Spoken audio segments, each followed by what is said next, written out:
15 से 18 वर्ष के युवाओं के लिए भारतीय जनता युवा मोर्चा मुंबई द्वारा आयोजित किशोर कवच टीकाकरण अभियान की शुरुआत हो चुकी है।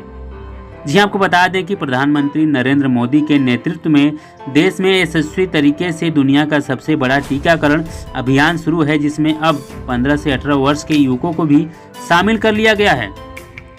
भारतीय जनता युवा मोर्चा मुंबई द्वारा अध्यक्ष श्री तेजिंदर सिंह तिवाना के नेतृत्व में विदेश जा रहे छात्रों के लिए जेब टू फ्लाई रक्षक टीका जैसे बड़े टीकाकरण अभियान आयोजित किए गए थे। इसी प्रकार से आज 15 से 18 वर्ष की आयु के युवकों के लिए भारतीय जनता युवा मोर्चा मुंबई द्वारा मलाड पश्चिम विधानसभा क्षेत्र में किशोर कवच वैक्सीनेशन अभियान आयोजित किया गया, जहां 2 दिनों तक 15 से 18 साल के किशोरों को मुफ्त में वैक्सीनेशन लगाई जाएगी। कार्यक्रम का उद्घाटन उत्तर मुंबई के लोकप्रिय सांसद श्री गोपाल सेठी जी के शुभ हस्ते श्री यूनिस खान जी, जया तिवाना जी, गंगाराम जमनानी, श्री अमर शाह जी, सुनील कोहली जी, राहुल सिंह एवं अन्य कार्यकर्ताओं की उपस्थिति में किया गया।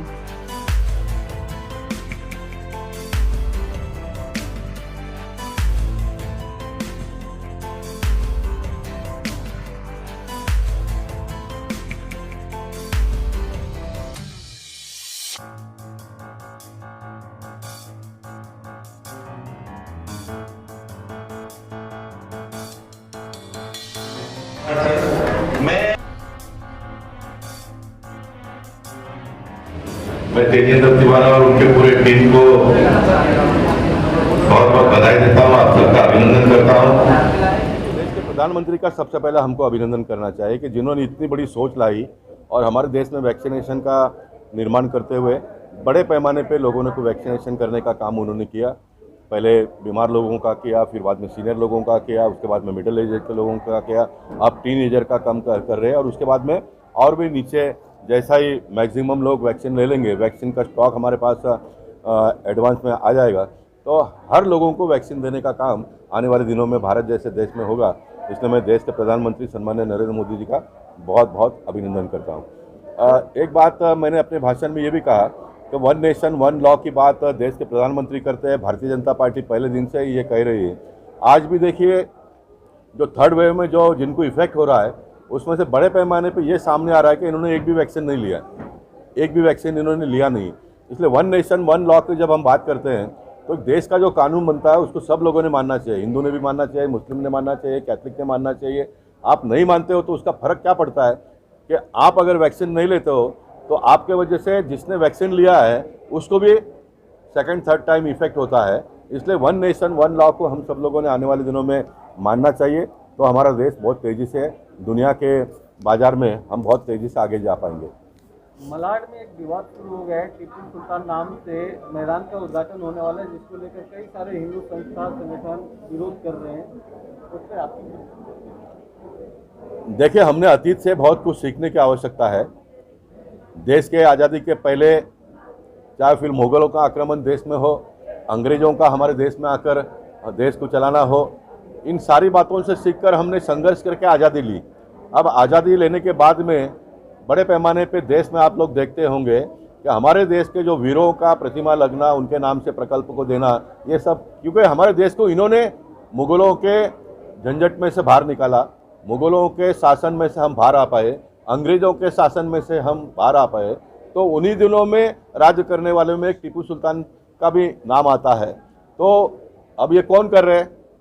वो विचारधारा को मानने वाले लोग ही कर रहे हैं, वो विचारधारा को मानने वाले लोग ही कर रहे हैं। इसलिए मैं ऐसा मानता हूं कि आप जैसे मीडिया के लोगों ने भी, पॉलिटिकल पार्टी के लोगों का काम जो है वो तो हम करते ही है, लेकिन भारतीय जनता पार्टी के लोग अगर कुछ करते हैं तो उसका ऊपर एक लेबल लग जाता है कि भारतीय जनता पार्टी हिंदुत्व को बढ़ावा देती है और इस्लामिक विचारधारा का विरोध करते हैं। बिल्कुल हम इस्लामिक विचारधारा का विरोध नहीं करते, लेकिन जो गलत सोच वाले लोग हैं, जो समाज को हानि पहुंचाते हैं, उसका हम विरोध करते हैं। आज भी करते हैं, कल भी करते थे और कल भी करेंगे।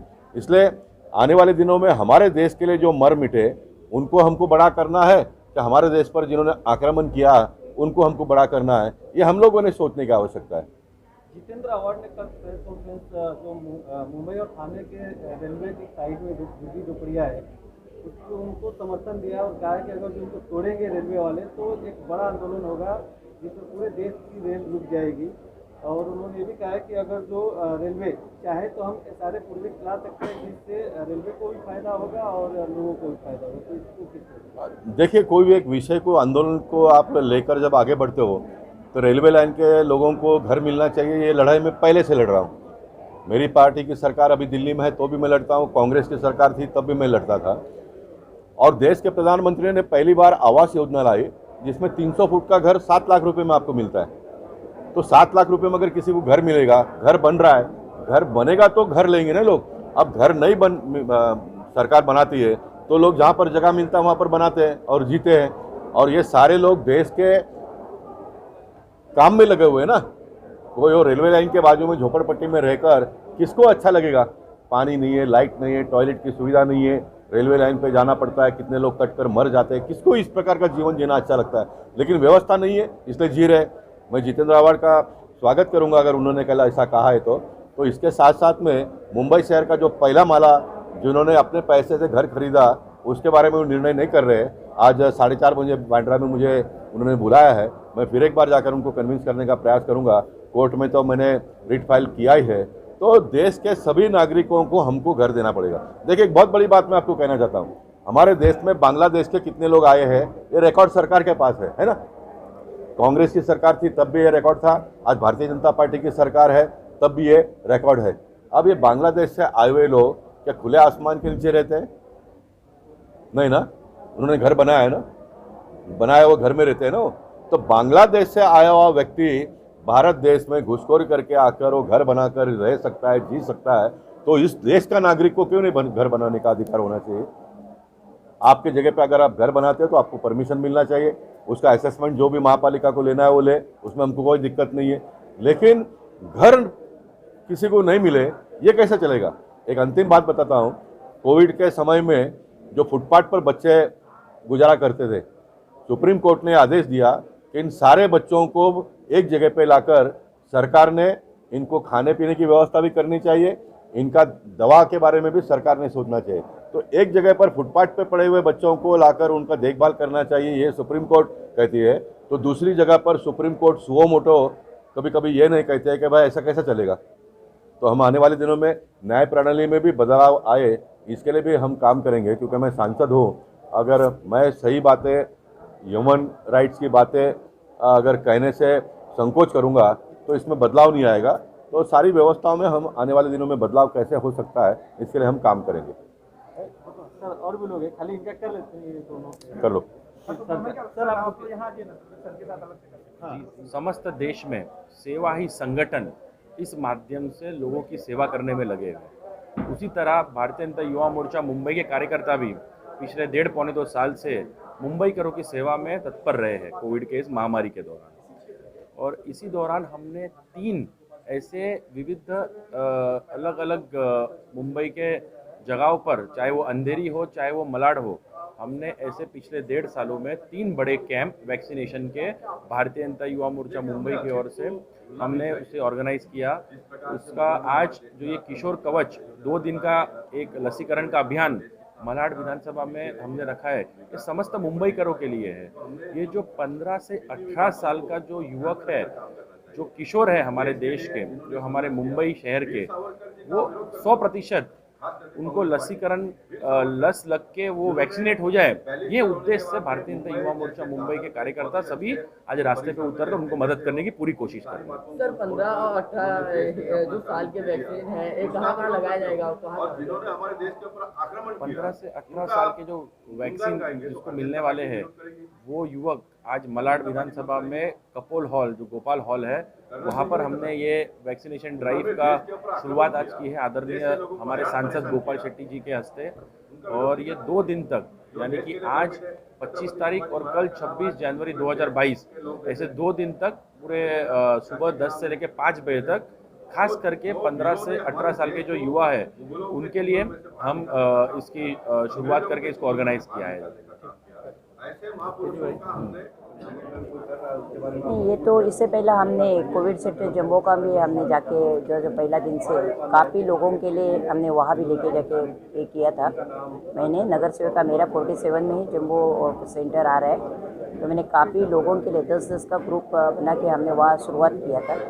उसके बाद में यूथ के जो प्रेसिडेंट है तेजिंदर सिंह टिवाना, इनके और उनके सारे अपने जो टीम है वो लोग ने डिसाइड किया था कि सारे हमने कॉलेज में गए थे, मैं खुद गई थी कॉलेज में, यूथ के वीरेंद्र जी जो महामंत्री है उनके साथ में पूरा कॉलेज हमने सारे क्लासेस सबको विजिट किया, हमारा लेटर दिया, रिक्वेस्ट भी किया कहीं कॉलेज में और इसमें खुद भी कर रहे हैं वो लोग, कॉलेज का भी फॉर्म भर रहे हैं स्टूडेंट में। तो हमने कोशिश किया कि कोई एक बच्चा भी ना छूटे। हमने हर हमारे वार्ड 47 में हर स्लम में हर कार्यकर्ता साथ में जाके हमारे यूथ की टीम बराबर जाके हर घर में बेल भर के उनका नाम यहाँ हम लोगों ने लिया।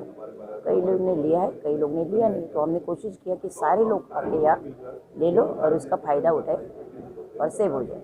मैम मालाड वेस्ट में जो है और ये वैक्सीन सेंटर के पहले और कोई वैक्सीन सेंटर का उद्घाटन किया गया है? हाँ बोला ना 15-18 साल के। हाँ